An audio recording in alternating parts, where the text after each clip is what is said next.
আসসালামু আলাইকুম, সবাই কেমন আছেন? তো আজকে আপনাদের সামনে একটা ভিডিও নিয়ে আসলাম একটু অন্য ধরনের। তো আমাদের এলাকায় একটা পুকুর সেচা হয়েছে। অবশ্য দেখতে পাচ্ছেন কতগুলা মাছ, মাশাআল্লাহ। কুমিল্লা মুরাদনগর আমাদের গ্রাম। দেখেন ভাই কত সুন্দর মাছ,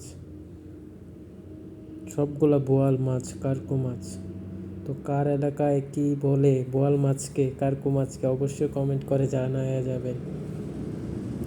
দেখেন ভাই কত বড় বড় বোয়াল মাছ, প্রচুর মাছ, প্রচুর আজকে ধরা হচ্ছে। অনেকগুলা মাছ কিন্তু। তো সবাই ভিডিওটা অবশ্যই একটা লাইক করে দিয়ে যাবেন, অবশ্যই একটা কমেন্ট করে যাবেন। ওয়াও, দেখেন কতগুলা বোয়াল মাছ। তো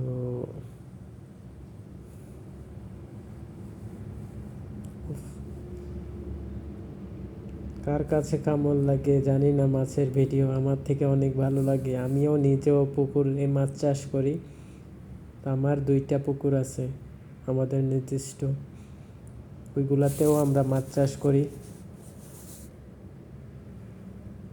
দেখেন কত সুন্দর মাছগুলা। ওরা মাছ ধরবে না কি করবে ওরাই বুঝতেছে না। দেখেন আশেপাশে অনেক মানুষ আছে, ভিউটা কিন্তু সেই, পুকুরটা কিন্তু অনেক বড়। তো আমি আসার মূলত কারণ হলো যে আমি বোয়াল মাছ নেব, তারপর শোল মাছ নেব, আর অন্যান্য মাছ নেব, তার কারণে আসলাম। তো দেখি, আপনারা কমেন্ট করে জানিয়ে যাবেন কে কি মাছ খেতে ভালোবাসেন। অবশ্য কমেন্ট করে জানাবেন, বাড়িতে পাঠিয়ে দেব মাছ, সমস্যা নেই। দেখেন কতগুলা মাছ, মাশাআল্লাহ। ওয়াও,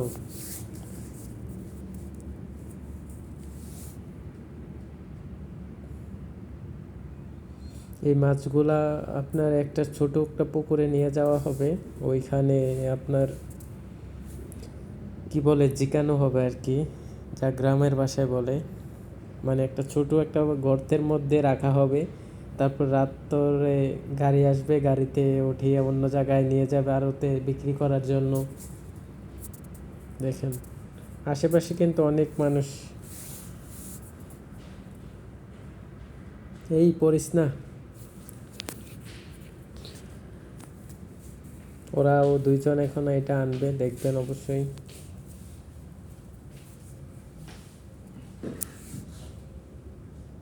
অনেক মাছ, অনেক।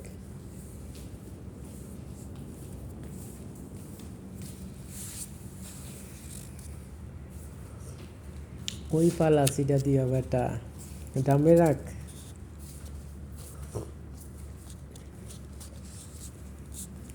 মাছ ধরতে আমার কাছে অনেক ভালো লাগে, কার কাছে কেমন লাগে জানি না, কিন্তু আমার কাছে অনেক ভালো লাগে। যখন আমাদের পুকুরে একটা সেচা হয়েছিল তখন মাছ ধরার জন্য নেমেছিলাম। 2টা শিং মাছ কাটা গেঁথে দিছিল হাতের মধ্যে, তাই কারণে অনেক ব্যথা পাইছিলাম। তারপর আর মাছ ধরা সম্ভব হয় নাই। দেখেন ওরা কাদার নিচে চলে যাচ্ছে, ওরা মাছ নিয়ে কিভাবে উঠবে আমার মাথায় আসে না।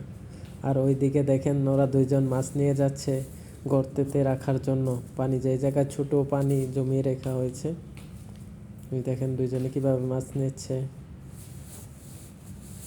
আর ওরা উঠাচ্ছে।